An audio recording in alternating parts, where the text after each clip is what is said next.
What's up, everybody? This is DJ Kennedy, and I'm back with the weekly reviews for this week. And we got a lot of projects that came out, so I'm just going to get right to it.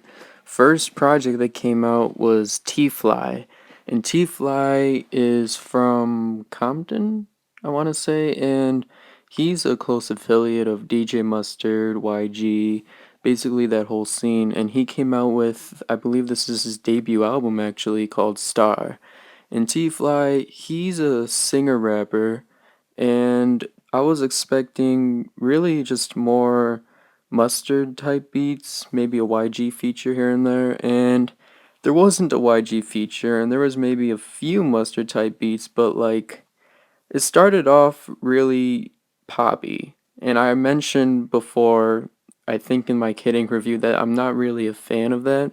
But then as you progress through the project, he gets better and better, and the beats get more diverse, and it becomes more interesting to listen to. So overall, that album was like, there are a few songs that really stood out and you liked, but like the first half of the album was kind of trashy. It was kind of jumbled together, wasn't really interesting to listen to, but I still would recommend checking it out.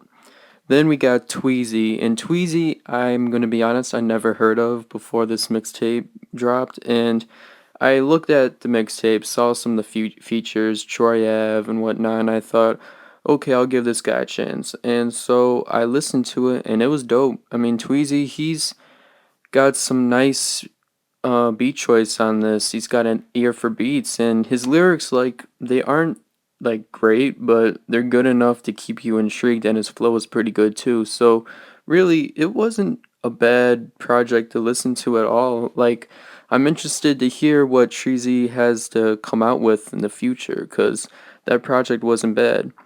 Then we got Slim Thug. And Slim Thug, I haven't heard a project from him in years, man. But he dropped this album and it looks interesting on the front cover, so I'm like, alright, I'll check it out. And it was trash. Like Slim Thug, man, it's time for you to retire. Like he just had the same song topics for most of the album. It wasn't interesting to listen to at all. It was just like he's just uninteresting. There's nothing enjoyable about that album at all. So Slim Thug, man, just retire or something, cause you fell off, man. Open Mike Eagle. Now, Open Mike Eagle, I've been a fan of for years now. He's on Hellfire Club, one of my favorite collectives slash labels, and he dropped an album last year called Dark Comedy, which was probably the most, not the most, but one of the most abstract albums that came out last year, and that actually sort of brought him to a more popular level in the underground. He's definitely not mainstream, but he's not like super underground anymore. Like a lot of people who are hip hop heads or follow hip hop are starting to really get to know him more. And he dropped an EP, which I really liked a lot because in his previous EPs and albums, he was focusing more on the art rap subgenre. But Open Mic signed also to Mellow Music Group, and he's really taking advantage of the production that Mellow Music Group has to offer. Apollo Brown, Odyssey, Duke Westlake. I mean, I don't know if they were the ones that produced those songs, but really did sound like their production. It was really dope to hear Open Mike go over some more soulful hip hop beats. And he did a good job too. I mean, I definitely recommend checking that out. It was cool. I'm not sure if I'm gonna pronounce this right. Azizi Gibson. Now, I knew about him for a few years now. I never was a big fan of his music until this EP dropped, which he murdered. The beats were great throughout. Azizi was creative, and it was just dope lyrics and really interesting project to listen to. It kept you intrigued through the whole thing. It made you just want to hear more from the dude. I'm probably going to check out some of his older stuff to see if maybe he has something out there that's more like it. But that was a really dope project. Like, he had me hooked throughout the whole thing. Like, he did a great job on that. So then we got a Chi-Town artist, Rich Jones, drops like a 3-track EP, I think it was. And I never really heard of him, to be honest, but the EP wasn't bad. It's just typical Save Money, The Village type stuff. So I mean, he's not bad. I'll be interested more when he drops a full length project. But I mean, those three songs they were okay. So then we got Tona, and Tona is this Canadian hip hop artist. I saw him on DJ Booth, and I'm like, you know what?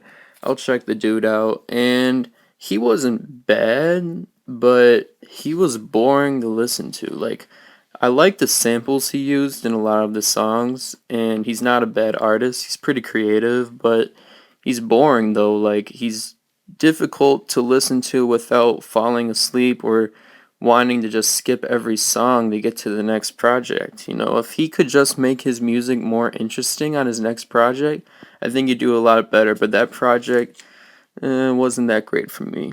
Skizzy Mars. Now, I've seen this dude's EP that he dropped on the iTunes pre order section for like literally like 5 months now. So it finally dropped, and I'm like, alright, I'll check this dude out. And I noticed that he's a close affiliate of like G's and all them. So I'm thinking, oh, is this gonna be like another Hoodie Allen type dude? But he's not though. He's his own person, and his music is so creative and dope that it really captivates you throughout it. Each song is different in its own way, and he's got great production. He's a dope artist. I mean, he's a really good rapper. He's his own person, really. I never really checked him out before that EP. I've seen him on features and I've known about him, but I never really listened to a project. But after that EP, definitely got to review all his stuff because he is a dope guy. Soldier Boy. So, Soldier Boy, how do I put this nicely? He is trash, but like he has put out a fair share of good songs. Like on his Juice mixtapes, those weren't bad mixtapes. And his King Soldier mixtapes, those weren't awful either. And like, he has a fair share of bad material. Most of his material is bad material, but he does have some good too. Even the DeAndre Way, that album that came out in like 2010, 2011 wasn't a bad album to be honest. He has some good bangers on there. So like every time Soldier Boy drops a new project, I'm a little hopeful that it won't be bad. And so when he dropped this, I was like, okay, I'll check it out. I mean, it probably won't be that bad, and it was that bad, but he did have some bangers on here. I think he had Amigos feature. Don't confirm that though, I'm not sure. But it wasn't bad though. Like, I know some trap fans would like it a lot, but it wasn't my cup of tea. So then Zion I. Now, Zion I released their last project before they're splitting off to go on solo routes. So I was really intrigued to listen to this to hear what they got to put out basically. Their last project, Liberations, was super dope in my opinion. I had no idea they were basically splitting up after this EP they dropped. And this EP was good. I mean, I wasn't a fan of the beats personally, which kind of turned me off, but their lyrics were good, and it wasn't a bad project to go out on. I wish it would have been more dynamic and it wouldn't have been an EP.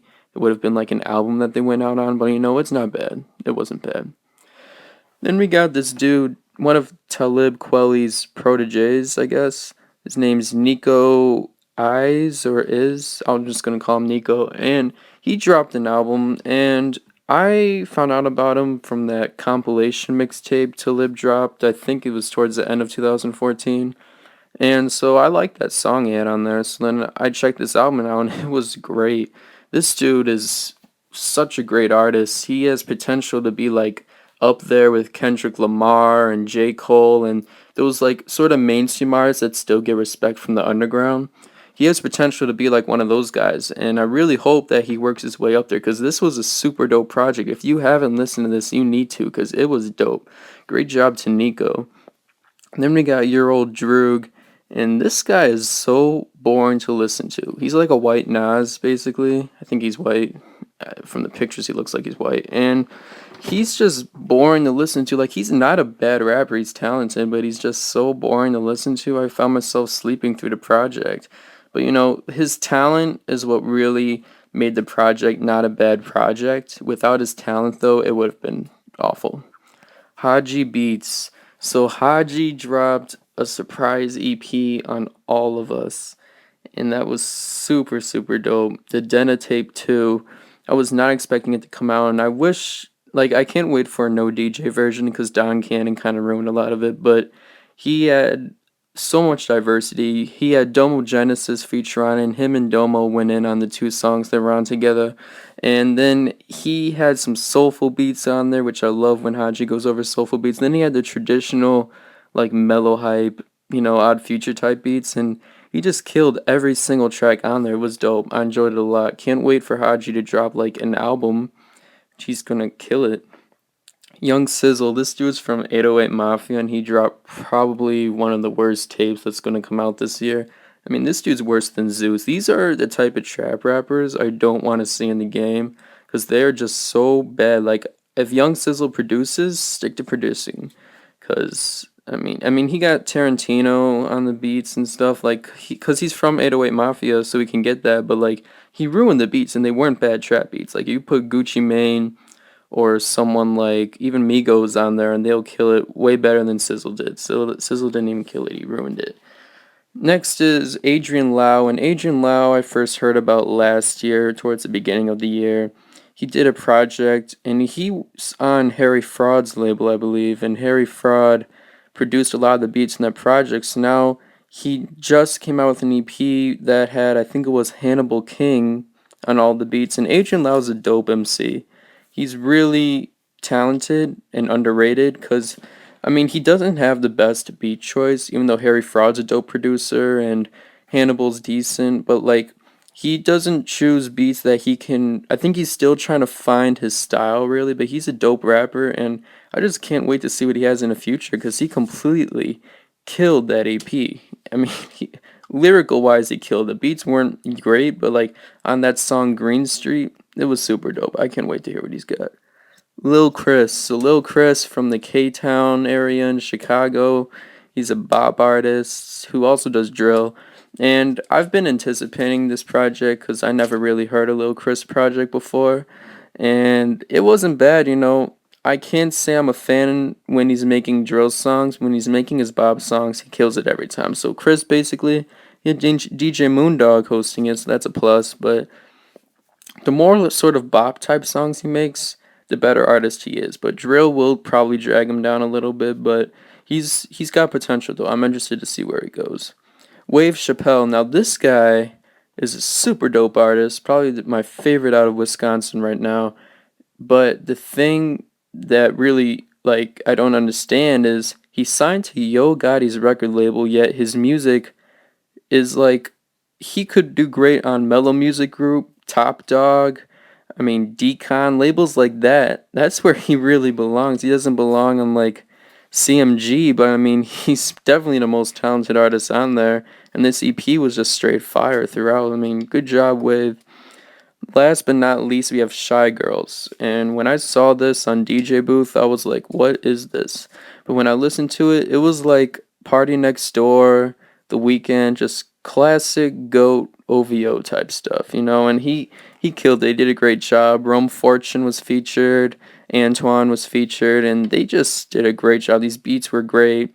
Shy Girls is a good singer, it was really interesting project to listen to. Enjoyed it a lot. Can't wait to hear what he's got. So, this week, a lot of the albums that came out, most were actually pretty good. There were a few complete trash ones like Young Sizzle, but most were actually pretty good. Interested to see what comes out in the following week. So coming up on here, not much to be honest, just weekly reviews. Probably going to try and get together with a group of guys for a discussion, but just look forward to the weekly reviews, and when a big project comes out, definitely going to do a single review on that. Thanks for watching, guys. Continue the support. Later. But in due time, don't gas me up or I'll fill up. Thoughts are screwed up like a Phillips. Doing my push-ups and chin-ups. My six-pack look like it's split up.